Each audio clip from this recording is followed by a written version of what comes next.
Il est temps de parler ensemble de la série tant attendue House of the Dragon. Salut à tous et bienvenue chez les Assoiffés de Ciné. On a vu le premier épisode et comme d'habitude, on va commencer par un avis général sans spoiler, puis après on rentrera dans la partie spoilers. Alors, qu'as-tu pensé de la Casa del Dragon ? C'était un premier épisode que j'ai trouvé très bon, qui pose les bases. Par rapport au bouquin, je suis pas déçu pour l'instant, en tout cas ça reste un tout premier épisode. J'ai quelques déceptions, j'en parlerai plus tard. Il y a des petits ajouts, j'ai l'impression, qui permettent de faire le lien avec la série Game of Thrones, mais je peux me tromper, je connais pas le livre Feu et Sang par cœur. J'ai adoré ce premier épisode, ça a un peu commencé sur une déception parce qu'il n'y a pas de générique, et c'est vrai qu'avec Game of Thrones on avait été habitué à un générique splendide. Mythique, et là on attendait la même chose, mais malheureusement c'est un peu la mode en ce moment des génériques très courts avec le petit logo de la série et une petite musique. Là c'est exactement ce qu'on avait prédit. On s'était imaginé le logo des Targaryens avec des flammes, là il n'y a même pas les flammes. Il n'y a même pas eu l'effort des flammes. Non, ça aurait été encore plus cliché, mais je me suis dit, ils vont faire le truc cliché de l'emblème avec le feu dessus qui le brûle, Ouais. qui passe par-dessus. Non, sans rire, c'est dommage. Ça fait penser un peu The Witcher, quoi. C'est un premier épisode très qualitatif. On y retrouve tous les points forts de Game of Thrones, c'est-à-dire les décors, les personnages, les costumes, les intrigues qui se mettent en place.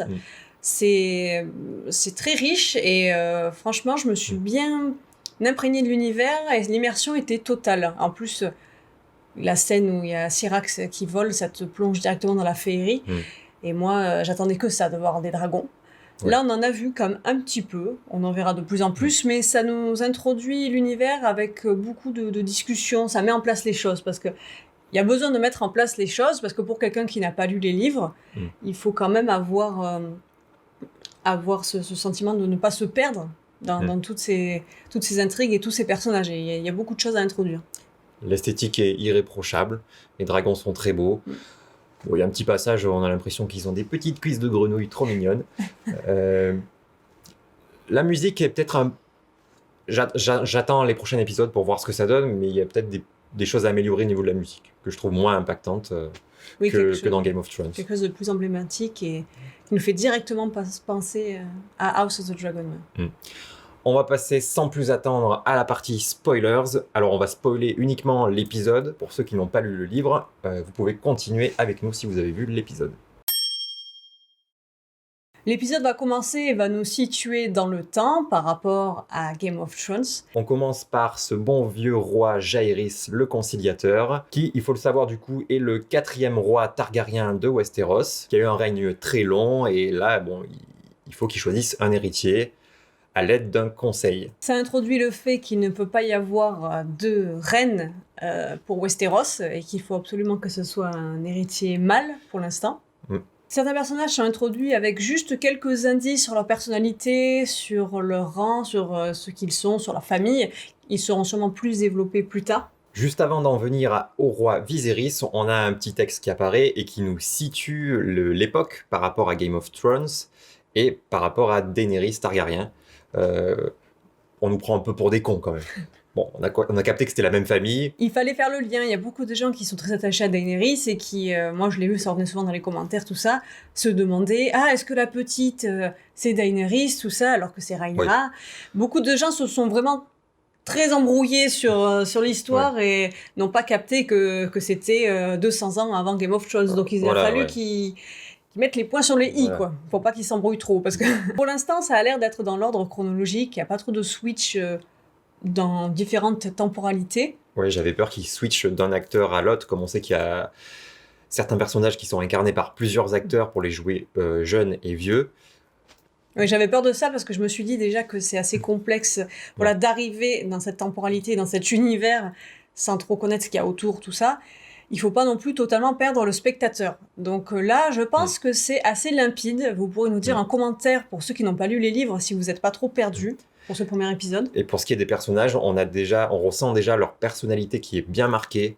Voilà, on sait que Daemon, ça va être un petit emmerdeur.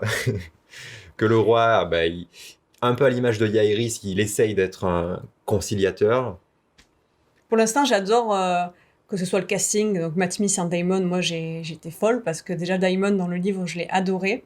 Il a vraiment ce côté le bien et le mal, vous en verrez plus tard. Il commence quand même avec des problèmes d'érection. Un des moments les plus marquants de l'épisode. Mais il est stressé, il y a trop de problématiques autour de lui, ça arrive. Hein. C'est difficile de ne pas savoir si on est l'héritier, c'est ça, on le comprend. Et ça montre son côté humain et sensible qu'il cache, hein, en traitant son frère tout le temps de faible, tout ça, et lui aussi il a cette faiblesse en lui, et cette fragilité, très bien enfouie, parce que là c'est un filou pour l'instant. Et donc oui, j'ai beaucoup aimé pour l'instant mes coups de cœur pour l'instant, c'est Daemon, Viserys et Rhaenyra. Là, les 3 acteurs sont excellents. Oui, ils portent le premier épisode déjà, en tout cas. Ouais, on s'attache déjà très vite aux personnages. Les 3, là, déjà, j'ai envie de voir la suite. Je suis attachée, j'ai peur pour eux. Enfin, voilà. On attend un peu d'en savoir plus sur les 2 autres familles les plus importantes de Westeros à l'époque, c'est-à-dire les Hightower et les Velaryon, qu'on a commencé à voir, mais bon, ça c'est pas encore très développé. Plus au second plan, mais ils en imposent quand même déjà. Tu vois, tu vois leur petite filiation et les petites problématiques qu'ils emmèneront peut-être plus tard. C'est ça. On comprend déjà bien quelles sont les tensions sous-jacentes dans la famille Targaryen. Et je pense que les gens qui n'ont pas lu le livre Feu et Sang ne seront pas perdus. Bon, s'ils ont vu Game of Thrones, en tout cas, puisque dans Game of Thrones, on évoque Aegon le Conquérant, on évoque Maegor le Cruel, donc on parle déjà de ces 2 anciens rois Targaryens dans ce premier épisode.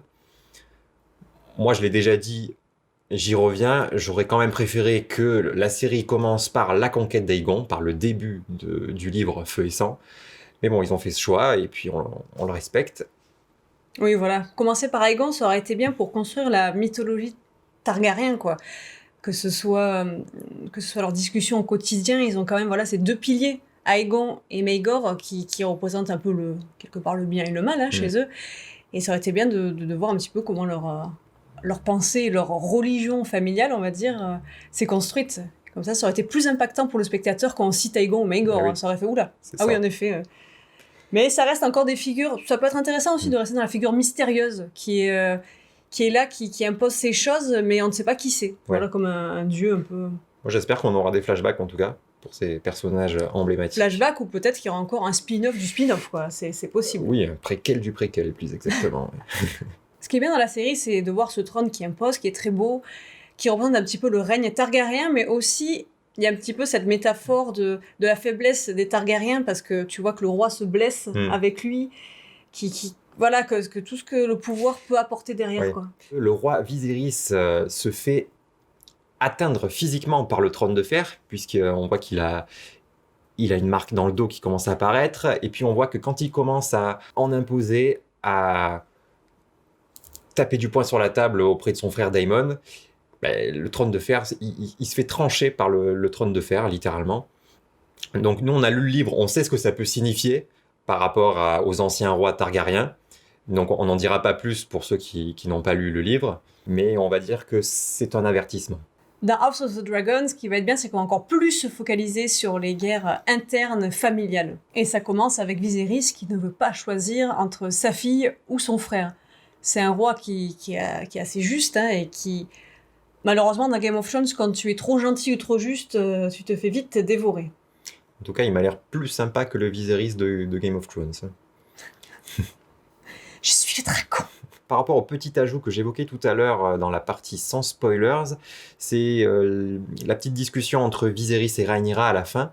Moi, il me semble que ça, c'est pas dans le bouquin.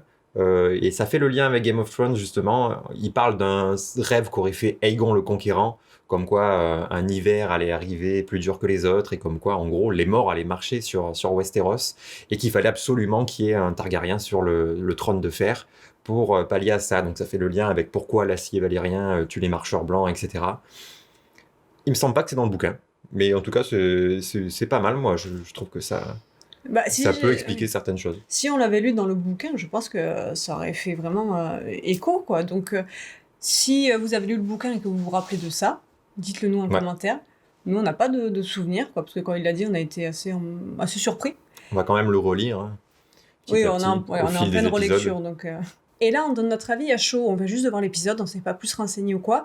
Mais il me semble que la dague qu'il donne à Rhaenyra, pour lui dire tu seras la future reine, tout ça, c'est pas la dague de Littlefinger qui a servi à tuer le roi de la nuit. C'est possible. C'est possible. On va chercher, on vérifiera cette info, mais... Ça serait très symbolique. Oui, complètement. Là, il n'y a pas plus clair. C'est un peu lourd, même, non? Je n'osais pas le dire, mais... Bon, pas si lourd, parce que Non. même nous, on n'a pas forcément tilté sur le coup. Je trouvais ça classe comme moment. Ça serait un bon ajout. 2 autres moments mémorables dans l'épisode, je trouve que c'est... malheureusement, RIP, Emma Arryn est morte en couche, je crois que c'est comme ça qu'on dit. Hein.